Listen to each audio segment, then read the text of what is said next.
ছাত্ৰ সন্থা কামৰূপ জিলা ৰাভা মহিলা পৰিষদ আৰু কামৰূপ জিলা স্বচ্ছন্দ দাবী সমিতিৰ উদ্যোগত বেকেলি আঞ্চলিক ৰাভা ছাত্ৰ নিশ্চয়কৈ আছে। ইয়াৰ অন্তৰ্নিহিত কাৰণ আছে। যেহেতু কলাগুৰু বিষ্ণুপ্ৰসাদ ৰাভা এজন বিশাল প্ৰতিভাৰ এটা ব্যক্তিত্ব থকা এজন ব্যক্তি।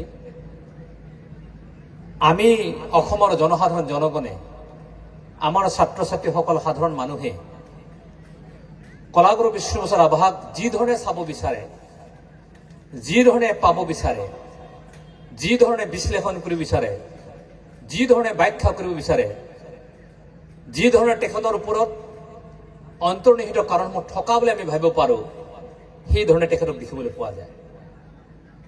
আমাৰ ছাত্ৰ ছাত্ৰীসকলে যদি ভাবে তেওঁক এজন মই শিক্ষাবিদ বুলি ধৰি ল'ব পাৰে। আমাৰ শিক্ষাবিদ ছাত্ৰ ছাত্ৰীসকলে এই কাৰণে ধৰি ল'ব পাৰে যে আজিৰ পৰা 50 বছৰৰ আগত এখন জিলাৰ ভিতৰত প্ৰথম স্থান অধিকাৰ কৰাটো ইমান সহজ কথা নহয়, ইমান সহজ কথা নহয়। য'ত আজি কামৰূপ জিলাৰ ৰাভা ছাত্ৰ সন্থা মহিলা পৰিষদ ইমান কমিটি সম্বোধন জনাবৰ কাৰণে কেৱল 111 জন ৰাভা ল'ৰা ছোৱালী HLC এক্সামিনেশ্যন প্ৰথম বিভাগ পাইছে। য'ত হায়াৰ ছেকেণ্ডাৰী 35 জন, 3টা ছাবজেক্ট আৰ্টছ চায়েন্স কমাৰ্চ মিলি 35 জন, 34 জন ছাত্ৰ ছাত্ৰীয়ে প্ৰথম বিভাগত উত্তীৰ্ণ হৈছে ষ্টাৰ ডিষ্টিংশ্যন মিলি। গতিকে আপোনালোকে ভাবক, আপোনালোকে ইমাজিন কৰক যে 2023 চনত যিটো কাম আমি কৰিব পৰা নাই, আজিৰ পৰা 50 বছৰ আগত কলাগুৰু বিষ্ণুপ্ৰসাদ ৰাভাই কৰি দেখুৱাইছে। গতিকে আমাৰ ছাত্ৰ ছাত্ৰীসকলক তেওঁক তেনেধৰণে ভাবিব পাৰে।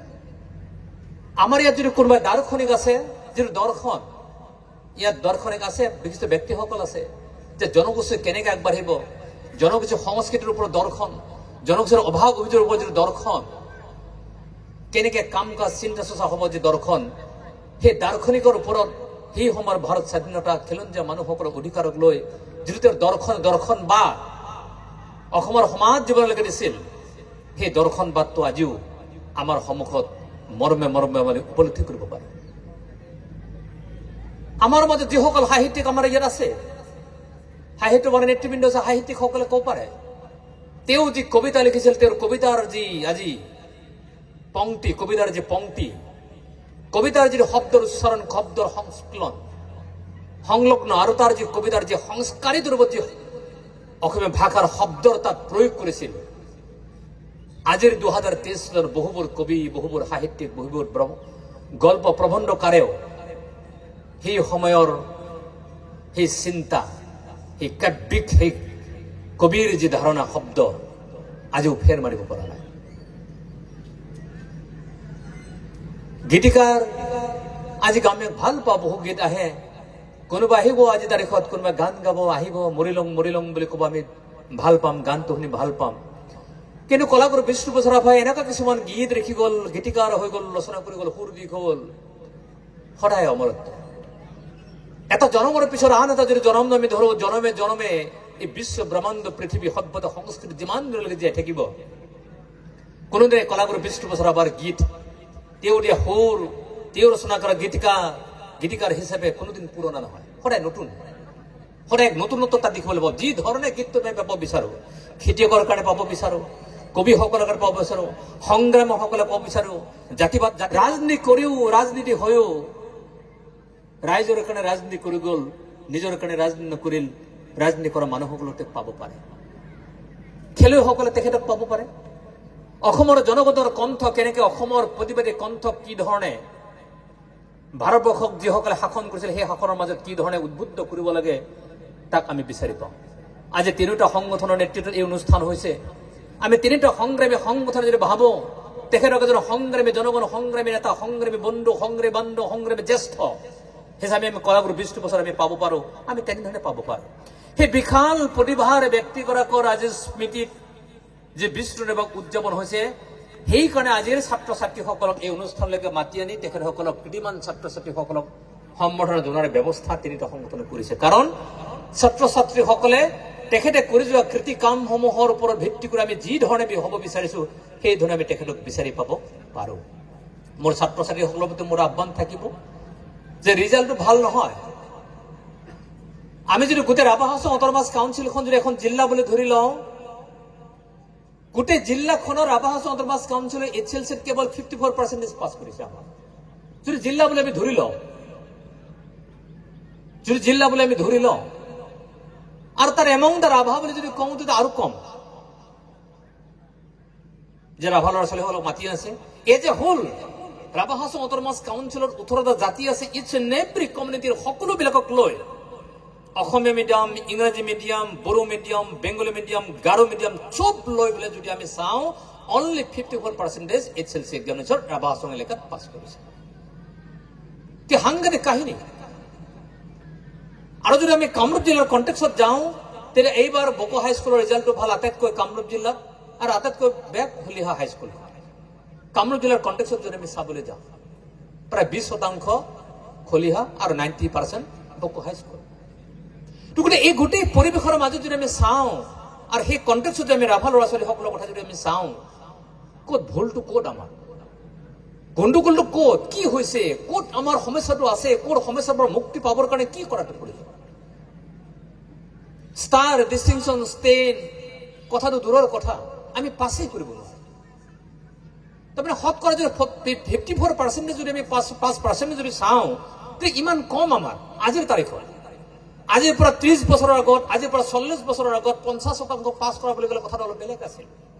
কাৰণ আজিৰ কণ্টেক্সত চেপ্টাৰ ৱাইজ কিমান মাৰ্কছ আহিব, কেনেকৈ আহিব, কি পঢ়াব, it's and everything clear standard ভিজনত লেচনছবিলাক আজিৰ তাৰিখত আছে।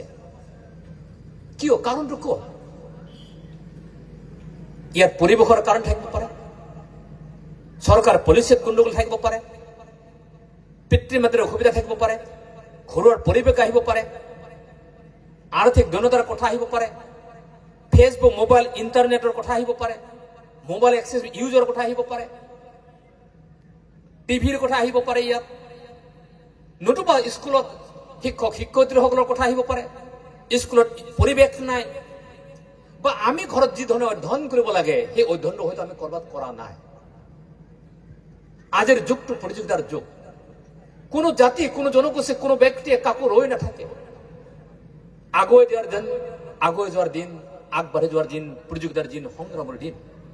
আৰু সেইকাৰণে ছাত্ৰ ছাত্ৰীসকলৰ সম্বৰ্ধনাৰ পৰিৱেশটো আজি তিনিওটা সংগঠনে কৰা বিশ্ব মহাদিৱসৰ যি সম্বৰ্ধনা, এইটো সাংঘাতিক প্ৰাসংগিক, সাংঘাতিক প্ৰাসংগিক। আমি ভাবিব লাগিব ছাত্ৰ ছাত্ৰীসকল আজিৰ পৰা 50 বছৰ আগতে কলাগুৰু বিষ্ণু প্ৰসাদ ৰাভাই যদি সেই সময়ত প্ৰথম স্থান অধিকাৰ কৰিব পাৰে, তেতিয়াৰ দৰং জিলা আজিতো বহুত হৈ গ'ল, আজিতো ওদালগুৰি হৈ গ'ল, দৰং হৈ গ'ল, শোণিতপুৰ হৈ গ'ল, বিশ্বনাথ চাৰিআলি হৈ গ'ল, তেতিয়া যদি সেই প্ৰথম স্থান ল'ব পাৰে, আজি আমি কিয় নোৱাৰো? সেই ধৰণে আমি প্ৰতিজ্ঞাটো কৰিব লাগিব। তেতিয়া যদি ইমানবোৰ সমস্যাৰ মাজত যদি সেই প্ৰথম স্থান ল'ব পাৰে, আজি ইমানবোৰ অসুবিধা থকাৰ পিছত আমি কিয় নোৱাৰো? কিয় ল'ব নোৱাৰিম? কাৰণটো ক'ত? আজিৰ ছাত্ৰ ছাত্ৰীসকলে নিজে বিশ্লেষণ কৰিব লাগিব। কাৰণ আজিৰ ছাত্ৰ ছাত্ৰী আজিৰ পৰা 50 বছৰ আগৰ ছাত্ৰ ছাত্ৰীৰ নিচিনা নহয়। ব্ৰেইনটো বহুত চাৰ্প, ব্ৰেইনটো বহুত চাৰ্প। আজিৰ ছাত্ৰ ছাত্ৰীসকলক বহুত এপ্লিকেশ্যন কেনেকৈ ষ্টাডি কৰিব লাগে শিকাই দিব দৰকাৰ নাই। নিজে যে বহুত জানে, অটল বাই বাৰ টেলেঞ্চিটো আছে, তাৰ পিছতো যদি আমাৰ নহয় কেনেকৈ হ'ব? সেইকাৰণে কোৱালিটি এডুকেশ্যন, গুণগত শিক্ষা, জ্ঞান, নলেজ কৰিব লাগে। গতিকে এইটো মোৰ আশা থাকিল। কাৰণ আজিৰ দিন সলনি হৈছে, সময় সলনি হৈছে, ব্যৱস্থা সলনি হৈছে। সেই ব্যৱস্থাবিলাকৰ মাজত যদি আমি নিজে নিজক প্ৰস্তুতি নকৰোঁ, নিজক যদি অধ্যৱসায়ী চিন্তা চৰ্চা কৰি প্ৰস্তুতি চলাই আমি নিনিওঁ, আহি থকা যিমানবোৰ কম্পিটিটিভ এক্সাম আছে, নিজক চলাই নিয়াৰ কাৰণে যি প্ৰক্ৰিয়া আছে, নিজক চলাই নিবৰ কাৰণে যি প্ৰস্তুতি আমি চলাম, সেই প্ৰস্তুতিসমূহত কৰবাত নহয় কৰবাত আমি ৰৈ যাম। তো সেইকাৰণে মৰমৰ ছাত্ৰ ছাত্ৰীসকলৰ প্ৰতি মোৰ আহ্বান, আপোনালোকে পঢ়া শুনা কৰক, খুব ভালদৰে পঢ়া শুনা কৰক। পিতৃ মাতৃ কষ্ট কৰিবই, খুব কষ্টৰে দিয়ে। হয়, কিছু সংখ্যক গাৰ্জেন আমাৰ আছে, জীৱনৰ ভুক্তভোগী হৈছে, আমি গম পাওঁ। কিছু সংখ্যক গাৰ্জেন আছে যে মাক দেউতাকে ল'ৰা ছোৱালী পঢ়িছে নে পঢ়া নাই খবৰটো নলয়। মাক দেউতাক পঢ়া শুনা নোৱাৰিব পাৰে, নাজানিব পাৰে, কিন্তু ল'ৰাজন ছোৱালীজন পঢ়ি আছে নে নাই যদি অলপ খবৰটো লয়। আমাৰ ল'ৰা ছোৱালী ষ্টেণ্ড কৰিব দৰকাৰ নাই, ষ্টাৰ পাব দৰকাৰ নাই, ডিষ্টিংশ্যন পাব, এটলিষ্ট ফাৰ্ষ্ট ডিভিজনটো পাব পাৰে। এনেকুৱাও ঘৰ আছে যে ৰাতি বিয়লি মাক দেউতাক কাজিয়া কৰি থাকিব, অকণমান মদটো খায়, ল'ৰা ছোৱালী পঢ়িছে নপঢ়া, ল'ৰা ছোৱালী টিভি বা ফেচবুক টুইটাৰ ইনষ্টাগ্ৰাম মোবাইলটোত ব্যস্ত হৈ আছে। বাস্তৱ, সেই বাস্তৱটোক পৰিৱৰ্তন কৰি আজিৰ যি বাস্তৱতা, সেই বাস্তৱতাৰ সৈতে মুখামুখি কৰিব পাৰিব লাগিব। গতিকে কলাগুৰু বিষ্ণু ৰাভাৰ আজিৰ এই যি স্মৃতি দিৱসৰ সংক্ৰান্তত আপোনালোকে তেওঁক নিশ্চয় বিচাৰি পাব। আৰু যিসকলে SSLC এক্সামিনেশ্যন পাছ কৰিলে তেওঁলোকে চইচ কি ল'ব? পিতৃ মাতৃসকলে সদায় বিচাৰিব চায়েন্স লওক, ডক্টৰ ইঞ্জিনিয়াৰ হওক। মোৰ আহ্বান থাকিব যে যদি ছাত্ৰ ছাত্ৰীসকলৰ যদি মনৰ ইচ্ছা, যদি বিজ্ঞান পঢ়াৰ যদি ইচ্ছা নাই, নিজৰ চইচ মতে পঢ়িবলৈ দিয়ক। কাৰণ সকলোবোৰ ক্ষেত্ৰ, সকলোবোৰ ফিলেই ভাল, কোনো অসুবিধা নাথাকে। কাৰণ তাৰ যদি মন আছে আৰ্টছ পঢ়িবৰ কাৰণে, সি ডেডিকেশ্যন টু দ্য আৰ্ট ছাবজেক্টলৈ যদি হয়, সি ভাল ৰিজাল্ট কৰিবই, সি জীৱনটো সংস্থাপিত কৰিবই। ডক্টৰ ইঞ্জিনিয়াৰ হ'ল বুলি যে সংস্থাপিত কথা নহয়, কৰি পঢ়িবলৈ কওঁ। আৰু সেইটো পঢ়িবলৈ ক'লেহে সি হায়াৰ ছেকেণ্ডেৰী পাছ কৰাৰ পিছতহে সি ক'লৈ যাব, কাৰোবাৰখিনি হ'ব। আৰ্ট চায়েন্স কমাৰ্চ আছে, কোনোবাই চায়েন্সত ভাল ৰিজাল্ট হৈছে, কাৰোবাৰ মন আছে হায়াৰ ছেকেণ্ডেৰী চায়েন্স পঢ়াৰ পিছত যে মই ডক্টৰ ইঞ্জিনিয়াৰ নহওঁ, মই BSc নাৰ্ছিং পঢ়িম, মই BSc পঢ়িম, মই বায়'লজিকেল চায়েন্স পঢ়িম, মই মলিকুলাৰ চায়েন্স পঢ়িম, মই ফিজিক্সৰ মেজৰ ল'ম, কেমিষ্ট্ৰি মেজৰ ল'ম, জুলজি, বটানী, এন্থ্ৰ, মেথছ, মই ক'ৰবাত মেজৰ ল'ম। পঢ়িবলৈ দিয়ক, পঢ়িবলৈ দিয়ক। সি সেই ধৰণে সি আগবাঢ়িব, ধুনীয়াকৈ আগবাঢ়ি যাব। কোনোবা আৰ্টছ পঢ়িছে, তাৰ ইচ্ছা আছে এছামিছৰ মেজৰ ল'বৰ কাৰণে, এছামিছৰ মেজৰ ল'বলৈ দিয়ক। এনেকুৱা ছাবজেক্ট নহয় যে এছামিছৰ মেজৰ ল'লে জীৱনটো ভাল নহয়, ইংৰাজীত মেজৰ ল'লে, ইডুকেশ্যনৰ মেজৰ ল'লে, পলিটিকেল চায়েন্স মেজৰ ল'লেহে জীৱনটো ভাল, তেনেকুৱা কথা নহয়। কমাৰ্চ পঢ়িবলৈ খুব কম ল'ৰা ছোৱালী আহে, পঢ়িবলৈ আহক, বহুত স্কোপ আছে, পঢ়িবলৈ দিয়ক। জেনেৰেলি আমাৰ ঘৰৰ ল'ৰা ছোৱালীসকলে যে কমাৰ্চ পঢ়িলে লাভটো কি নালাগে। গতিকে ল'ৰা ছোৱালীসকলক ফ্ৰী হেণ্ড দিবলৈ দিয়ক। ফ্ৰী হেণ্ড দিয়া মানে এনেকুৱা নহয় যে কলেজখনত গৈ ক'ৰবাত গৈ ফাং ফুং কৰিব, সেইটো ফ্ৰী হেণ্ড, সেইটো নুবুজায়। সিদ্ধান্ত ল'বৰ কাৰণে মাক দেউতাকৰ লগত পিতৃ মাতৃসকলে অকণমান আলোচনা কৰি যদি সিদ্ধান্ত ল'বলৈ দিয়ে, এইটো বেটাৰ, এইটো ভাল হ'ব। মই আশাটো থাকিল ছাত্ৰ ছাত্ৰীসকলৰ প্ৰতি মোৰ মন থাকিব। বহুতে গুৱাহাটীত পঢ়িবলৈ যাব, মই পঢ়িব যাব নালাগে বুলি কোৱা নাই, কোনো পাঠশালা পঢ়িবলৈ যাব। গুৱাহাটীখন মায়ানগৰী। আগতে আমি কৈছিলো মুম্বাইখন মানে মুম্বাইটো মায়ানগৰী নহয়, আমাৰ গুৱাহাটীখন একদম মায়ানগৰী। মায়া মানে বুজি পায় নে? মৰম মমতাৰ বুজি পায় নে? ব্ৰহ্মপুত্ৰৰ কিনাৰত যেতিয়া থিয় হ'ব, মায়া মমতাৰ বুজি পাব, গোটেই আনন্দত উদ্বাল হৈ যেতিয়া ঘূৰি ফুৰিব কলেজটো গ'ল। আৰু যেতিয়া ঘূৰি আহিব দেখিব যে ৰিজাল্ট কিয় বেয়া তোমাৰ, বিৰাট টান। তাৰ টানটো ক'ৰবাত লুকাইছে, তাৰতো টান ক'ৰবাত। সাৱধান, সাৱধান। আৰু আজিৰ তাৰিখত মায়ানগৰীটো কেৱল গুৱাহাটীখনে নহয়, বকুখনো মায়ানগৰী, এই বেকিলোতো মায়ানগৰী। কিয় জানানে? এই কাৰণে কৈছো, আজি যদি ডেকাপাৰা গাঁওখনত যদি চাই, আজি যেনেকৈ সন্ধিয়া ল'ৰা ছোৱালী এই মূল ৰাস্তাৰে খোজ নাকাঢ়িব, সেই ভিতৰত পথাৰৰ কাষেৰে ৰাস্তাৰে খোজ কাঢ়ি থাকিব, ইও মায়ানগৰী। চাওক, দিন সলনি হৈছে। আই দেখোন ল'ৰা ছোৱালী বহিলে এনেকৈ মুকলি ঠাইত বহি নাথাকে, কোনোবাই নেদেখা গছৰ তলত বহি থাকিব। সেইটো মহ কামুৰিলে তাৰ খবৰ নাই, দাহে কামুৰিলে তাত খবৰ নাই। মায়ানগৰী প্ৰতিখন গাঁও, প্ৰতিটো অঞ্চল, প্ৰতিটো চহৰ, অকল গুৱাহাটী নহয়, অকল দিল্লী মুম্বাই নহয়, সেই মায়ানগৰীৰ চিন্তা চৰ্চাৰ পৰা ওলাই আহি নিজক ব্যস্ত কৰি লক্ষ্য কি, সেই লক্ষ্যৰ প্ৰাপ্তিত যদি প্ৰাপ্তি পাবৰ কাৰণে যদি সিদ্ধান্ত গ্ৰহণ কৰি যদি আপোনালোকে আগবাঢ়ে, ছাকচেছ অৱশ্য সম্ভৱ। ছাকচেছ হ'বই, ছাকচেছ হ'বই, আনছাকচেছ বুলি কোনো কথা নাই। কাৰণ ইয়াত কিতাপত থকা বস্তুটো পঢ়ি পেলাইহে পৰীক্ষাটো দিব লাগে, নেদেখা বস্তুটো নহয়। গতিকে সেইটো আশা প্ৰকাশ কৰিছো। বহুতে জাৰ্নেলিজম পঢ়িবলৈ নাযায়, আমাৰ ল'ৰা ছোৱালীসকল জাৰ্নেলিজম পঢ়িবলৈ যাওক, চায়েন্স পঢ়াবলৈ মলিকুলাৰ চায়েন্স, বায়'টেকনলজি পঢ়িবলৈ যাওক, মেনেজমেণ্টলৈকে যাওক, একাউণ্টেঞ্চিলৈকে যাওক, কমাৰ্চ পঢ়িবলৈ যাওক, এন্থ্ৰ পঢ়িবলৈ যাওক। পঢ়িলে নহয়, ভালকৈ পঢ়িবলৈ যাওক। কাৰণ আপোনালোকে চাব যে হায়াৰ ছেকেণ্ডেৰী পাছ কৰাৰ লগে লগে, মেট্ৰিক পাছ কৰাৰ লগে হায়াৰ ছেকেণ্ডেৰী পাছ কৰাৰ সংখ্যাটো কম, ফাজিল পদৰ সংখ্যা কমি যাব। এই যে 110 জন অহা 2 বছৰ পিছত দেখিবলৈ পাব, ইয়াৰে 50 জনে হায়াৰ ছেকেণ্ডেৰী ফাজিল পাব, বাকীবিলাক গেলা মাৰিব। গেলা মানে বুজি পাইছা না? গেলা মাৰিব, গেলা। তাৰমানে কিয়? তাৰপিছততো মেট্ৰিকততো বহুত ছাবজেক্ট চইচ মতে ল'ব নোৱাৰে, পঢ়িব লাগে। কিন্তু হায়াৰ ছেকেণ্ডেৰী হোৱাৰ পিছত চইচ মতে পঢ়িব পাৰে, ভালহে হ'ব লাগে।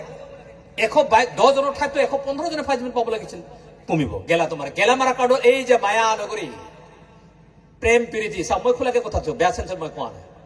সাৱধান, একদম সাৱধান। কাৰণ সেই বস্তুবিলাকে আজিৰ যি সমাজ জীৱনৰ লগত এনেধৰণে আমাক প্ৰভাৱ পেলাইছে, যি প্ৰভাৱে নেকি সাংঘাতিক ক্ষতিগ্ৰস্ত হৈছে সমাজখন।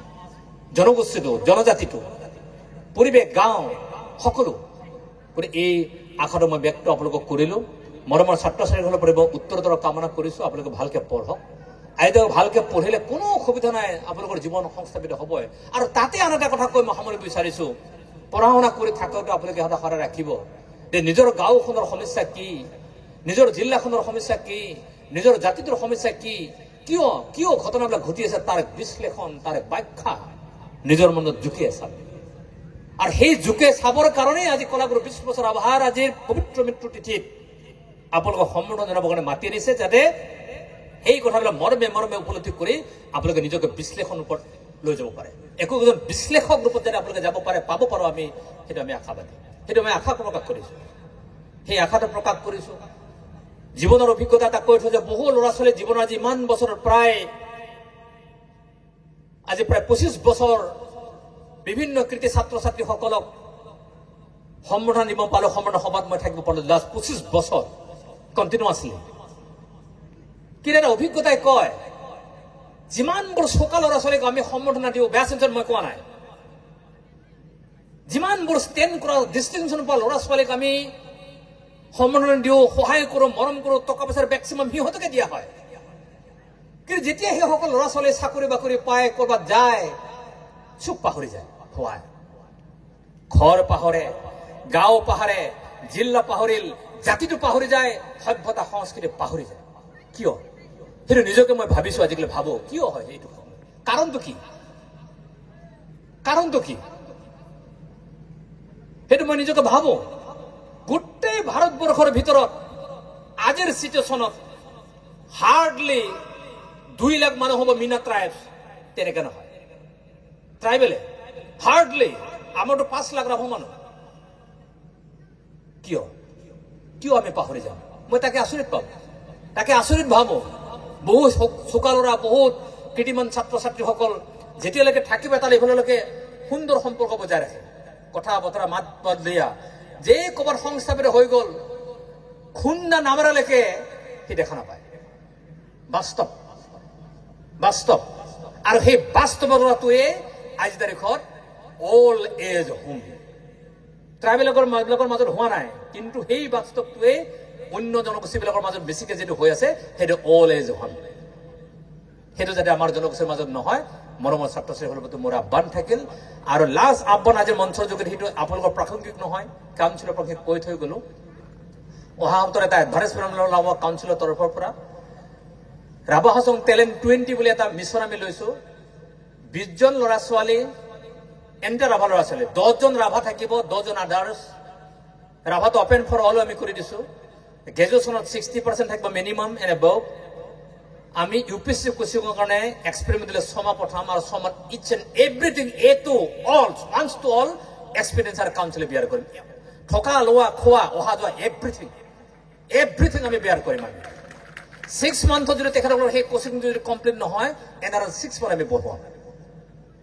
প্ৰথম 6 মান্থ আমি কৰাম আকাশ দৃষ্টি এনেধৰণৰ দিল্লীত ৰখাই পেলাই আমি তেখেতসকলক সুন্দৰভাৱে গতিকে তাত 6 মান্থ প্ৰথম এক্সপেৰিমেণ্টত যাব আৰু যদি 6 মান্থ নহয় এনাৰ 6 মান্থ আমি বঢ়োৱাম আৰু তাৰপিছত আমি 3 বছৰ আমি এক্সপেৰিমেণ্ট চলিব এইটো 3 বছৰ কণ্টিনিউৱাছ 3 বছৰৰ ভিতৰত আমি আশা কৰিম 3 বছৰত 60 জন ল'ৰা ছোৱালীক আমি হেৰি কৰিম কোচিং কৰাম আৰু আমি প্ৰকাশ কৰিম এই 60 জন ৰাভা হাছং অট'নমাছ কাউন্সিল ৰাভা থাকিব 30 জন থাকিব কিমানজন ল'ৰা ছোৱালীয়ে UPSC APSC ক্লিয়াৰ কৰিব পাৰে সেইটো আমাৰ কাৰণে প্ৰত্যাহ্বান হোৱা এটা দিন হ'ব 3টা বছৰ গতিকে এইটো মই প্ৰচাৰ হ'বৰ কাৰণে কথাখিনি ক'লোঁ অহা মাহত এপ্লিকেশ্যন ওলাব এপ্লাই কৰিব আমাৰ আজি ডক্টৰ ললিতা ডাঙৰীয়া আছে তেওঁ এই গোটেই পৰীক্ষা কণ্ডাক্ট কৰাৰ কোঅৰ্ডিনেটৰ তেখেতে গোটেই প্ৰিন্সিপালবিলাকে আছে ছয়গাঁও কলেজৰ প্ৰিন্সিপাল বকো কলেজৰ প্ৰিন্সিপাল বিকালী কলেজৰ প্ৰিন্সিপাল দুধনৈ কলেজৰ প্ৰিন্সিপাল তাৰপিছত গোৱালপাৰা জিলাৰ কলেজৰ প্ৰিন্সিপাল আৰু ডক্টৰ উপেন্দ্ৰ বাহাকাচাম গোটেই প্ৰফেচাৰবিলাকে আহিছে কণ্ডাক্ট তেখেতসকলে কৰিব মই কথাটো কৈ দিলোঁ আপোনালোকক গতিকে